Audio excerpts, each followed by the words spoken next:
शेतकरी बंधूंनो नमस्कार. मी बळीराम गाडेकर. आज आपण दिनांक 25, 26 आणि 27 एप्रिल या कालावधीमध्ये राज्यात एक कमाल तापमान 44° ते 44°पेक्षा जास्त ही राहण्याची शक्यता आहे. तर त्या बाबतीत आपला सविस्तर अंदाज मी तुम्हाला एक स्टेप बाय स्टेप देत आहे. तर शेतकरी बंधूंनो करूया सुरुवात. तर दिनांक 25, 26 आणि 27 एप्रिल हे 3 दिवस राज्यामध्ये कमाल तापमान आपल्याला 44°C पुढे ही जी काही मी आता हिरवी रेषा दिलेली आहे, तर ह्या हिरव्या रेषेच्या आतील जिल्ह्यामध्ये आपल्याला पाहायला मिळणार आहे. म्हणजे 44°C या जिल्ह्यामध्ये नोंद होणार आहे.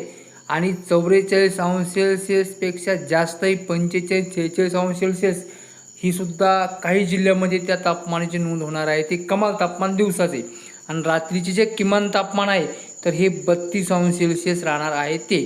तर आता सविस्तर 44°C तापमान कोण्या जिल्ह्याचे राहणार आहे 25, 26 आणि 27 एप्रिल हे 3 दिवस मी ते तुम्हाला सविस्तर सांगत आहे. तर त्यामध्ये सिंधुदुर्ग, रत्नागिरी, कोल्हापूर, सांगली, सातारा, सोलापूर या जिल्ह्यामध्ये 44°C तापमान राहणार आहे. दिनांक 25, 26 आणि 27 एप्रिल हे 3 दिवस कमाल तापमान. दुपारी 11 वाजल्यापासून तर हे तापमान 4 वाजेपर्यंत सारखं, म्हणजे 11 वाजल्यापासून वाढत जाईल तर दुपारी 4 वाजेपर्यंत राहील.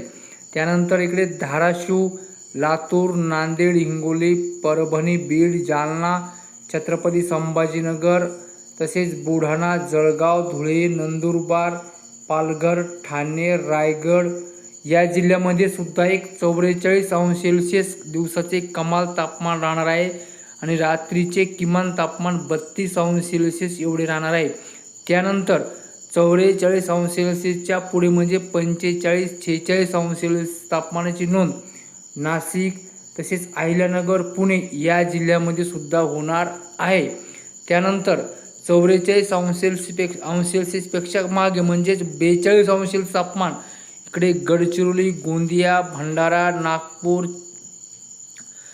चंद्रपूर, वर्धा, यवतमाळ, अमरावती, अकोला, वाशिम या जिल्ह्याचे राहणार आहे. दिवसाचे इथे कमाल तापमान एक 42°C ते रात्रीचे किमान तापमान इथं एक 32°C एवढे राहणार आहे. इकडे हे 44°C, इथं हे 45°C राहणार आहे. त्यामुळे सर्वांनी काळजी घ्या, सुरक्षित राहा, उन्हात बाहेर फिरायला जाऊ नका. शेतकरी बंधूंनो, 44°C तापमान म्हणजे खूप भयानक तापमान आहे. त्यामुळं आपली व आपल्या पाळीव प्राण्यांची काळजी घ्या. तसेच या कालावधीमध्ये आपल्याला 25, 26, 27 आपल्याला एक राज्यामध्ये तुटक ढगाळ वातावरण सुद्धा दिसणार आहे.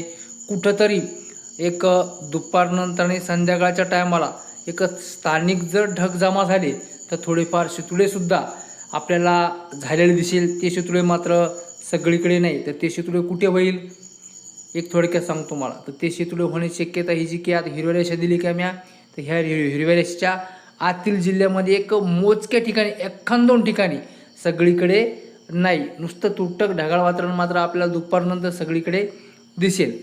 तर शेतकरी बंधूंनो आज इतकेच. नमस्कार.